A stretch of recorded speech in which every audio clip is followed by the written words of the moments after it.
Welcome to, I hope you can see me over there, down here. Welcome to the Lagangarbh Hut. So, last day in Scotland until I return, and I thought we thought we'd come and photograph the classic I'm going to call it Lagangarbh Hut.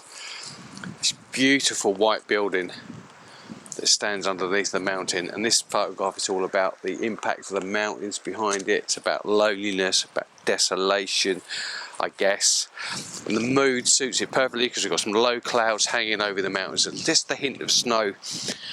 I'm trying to use the river as a reflection, but as you can hear, it's moving. It's a little bit of ripple on it. I have seen pictures where it's been completely still. I've gone to f16 to slow the shutter speed down, and I'll get the 10-second exposure, which kind of is working. I've got a polarizer on the front as well. We've got, just to be annoying, a hint of rain, which is just causing me a few problems up, but it's not too bad, to be fair. I'm just going to make sure I get that polarizer looking good. And all I'm doing, I've got cloth in my pocket here. We're just cleaning the raindrops off and then hitting the button on second delay, and that should be fine. Let's just wait for that. And actually the clouds are moving quite quickly, so it's going to be even more misty looking. I really like that. I think that's a nice picture, so I'll show you that to you now. And I'm just going to move a little bit onto the bank, maybe get some pictures with some pebbles in, maybe further over there, I don't know, maybe something with a bit of foreground, or maybe I'll go the other side of this promontory here and stand on there. But I've just seen a huge great herd of deer that have appeared. Amazing. We didn't see them in Glencoe, so they're obviously here at the moment, but let me just get myself out of the way of the hut. There we go. That's better. Look at that free view. Isn't that gorgeous? This is the last day, by the way. I may have said that already. So we're actually heading back home. I've got a 10-hour journey ahead of me, but we thought we'd stop here for sunrise, and I'm really pleased that I did. What a trip we've had. It's been fantastic. But more of that in a minute. Right, let's move and see if we can get another picture. Whoa.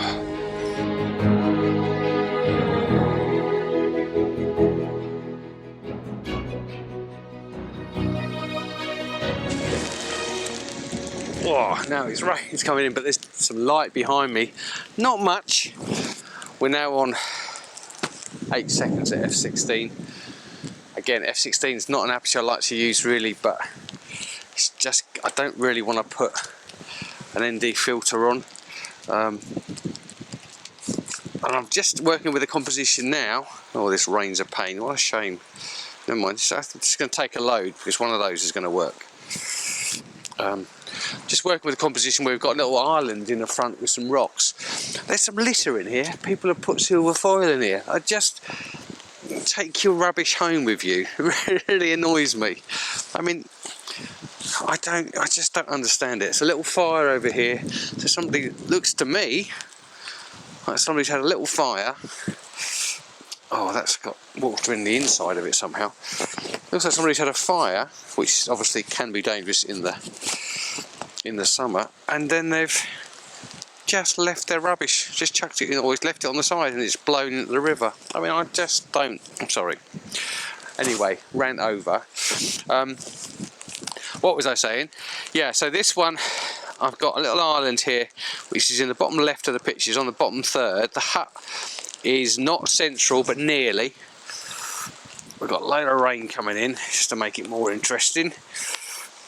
And I want to try and get the left-hand side of the mountain in, because that's where the interesting light normally happens. It's where it normally comes up, and it gives you that depth, because you can just about see the other mountains down in the valley.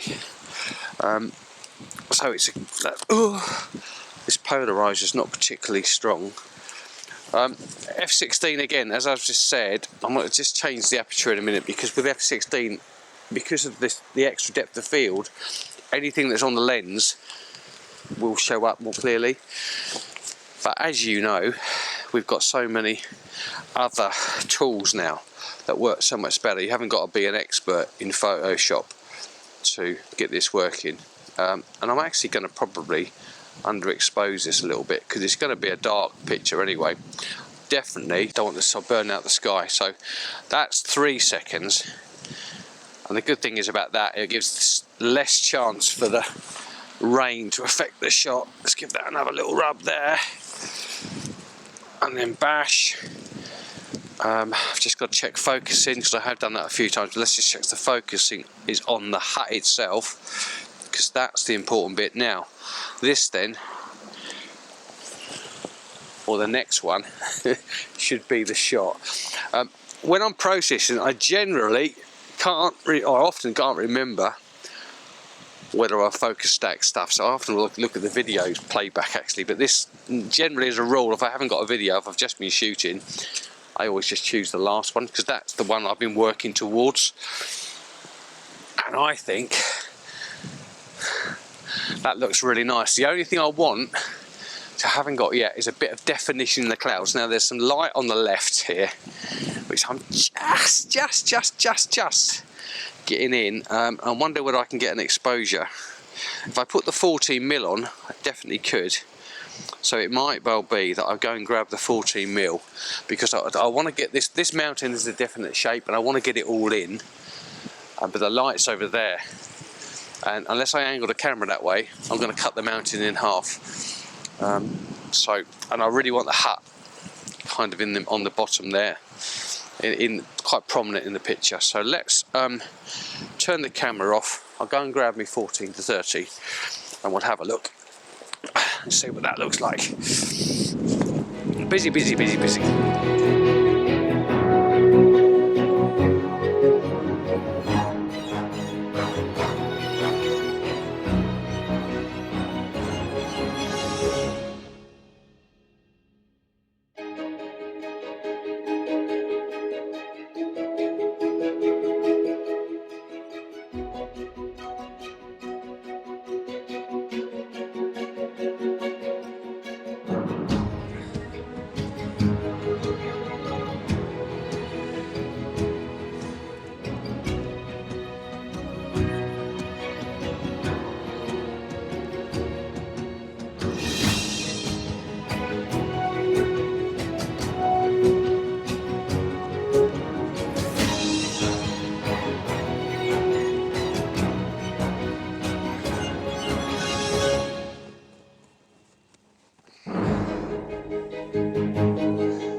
That's all right, always precarious. Right, I'm going to put this lens here.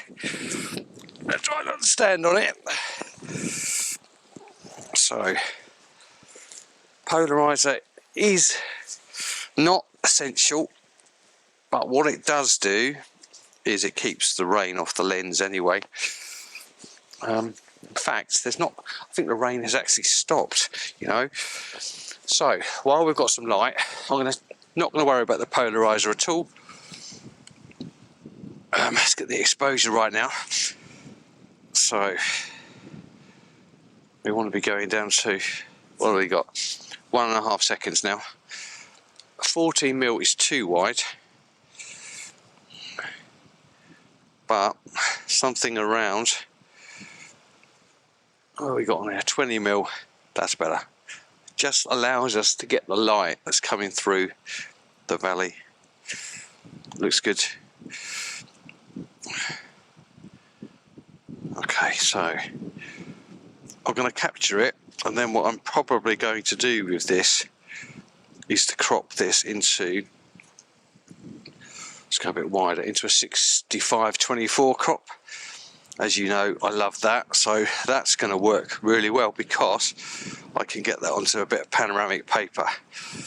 So focus on the hut, F11, 1.5 seconds. Just going to look from here. There's not a single drop of rain on this lens now. And that, let me show you. Ooh. That looks really good, I think. I'll just take you into the camera. Okay, so this is what we're looking at, and I'm going to crop this 65-24, so we're going to lose it roughly there, and we're going to maybe there.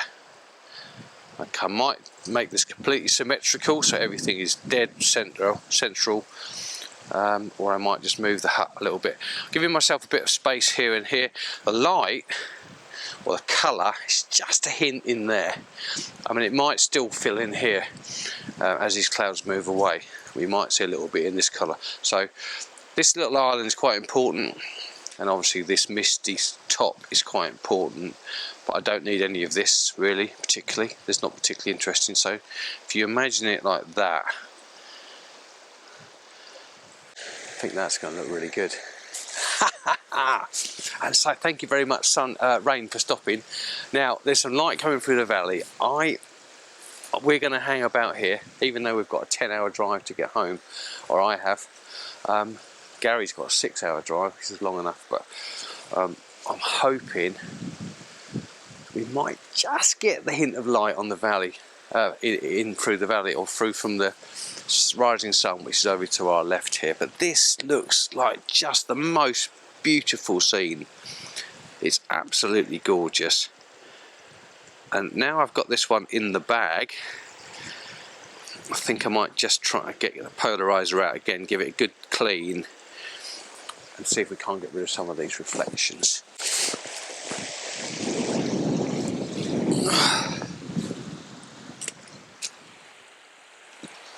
Oh, I thought the rain was back, but actually it's not. So, final image, I think, final composition. I've gone really ultra wide now, so now I'm 40mm, and what that means is I've got mountains either side, which are kind of bookending the composition.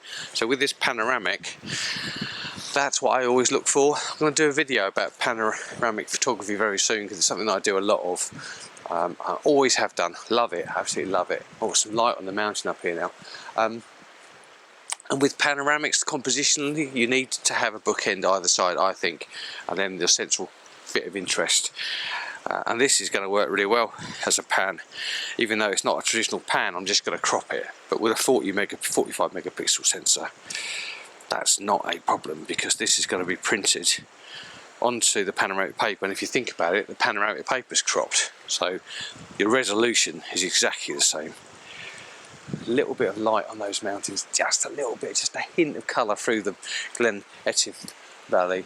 No light, no rain at all now. I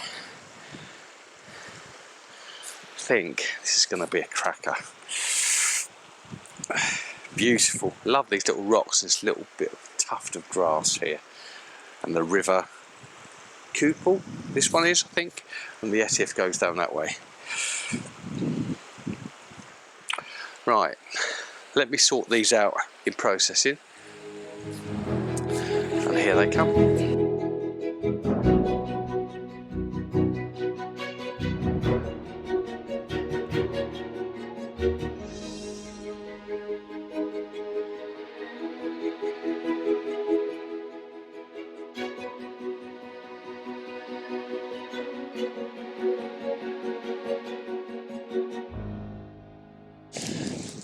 And look, we have some light, ladies and gentlemen.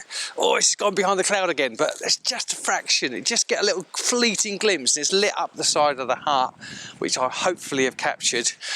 I had put the camera away, thought it was going to be it. And the light came out, rushed to the bag. And that just shows you that patience, hopefully, sometimes gets rewarded. There's some lovely light rays now coming through the valley. Oh man, I just want the light to move over here just a little bit, but what I'm going to do now is just keep this camera in situ for just a little bit longer. I know I've got a long drive ahead of me, and that's what I was worried about, but just being patient sometimes works.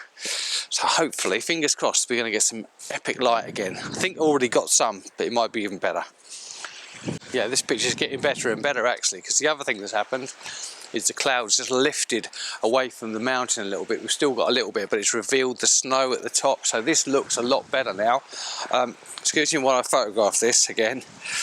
So focusing on the hut, it's the same composition, it's the same idea, it's going to be the same print. But I'm just going to pick the best one. I had one, I just had a look on the back of the camera, I had one with some fleeting light, which I got, but there's a couple of raindrops on the picture. Now I could just drop in, I might just blend in another one, which is going to probably work, or get rid of it. So it should work, but still some light trying to get through. If this cloud just kind of breaks for a second, we're going to be in business. We're going to be in business. Again, doesn't look likely, but you never know. Come on, come on, come on.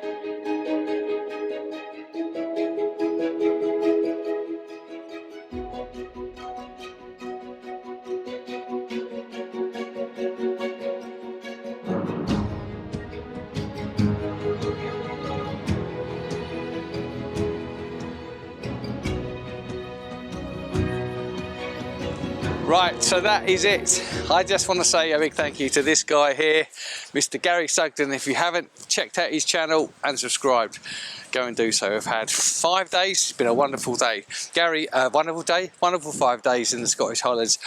Thanks mate, really enjoyed it a lot. You're welcome. Thanks for all the scouting stuff and the driving. Yeah, my pleasure. Best shot of the week?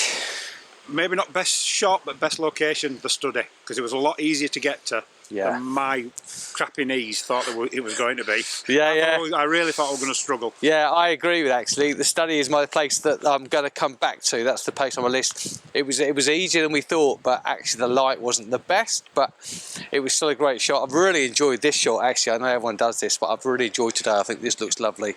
But we've had a really good time. If you get a chance to come to Scotland, come and have a go. Thanks also to Carl. We saw Carl at the Glencoe, the Ballachulish centre. He's got a cafe there, and Carl's videos are really worth watching. So we've got a lot of the scouting ideas from him. So you've got a 4-hour journey home. I've got a 10-hour journey home. 4, 6. 6 hours. Oh, you 6? No, he's got 6. I've got the other 4 on top of it. So that to look forward to. But we've had a great time. Till next time, then, mate. Yep. Till next time. Take care. Like and subscribe. See you later. See you there.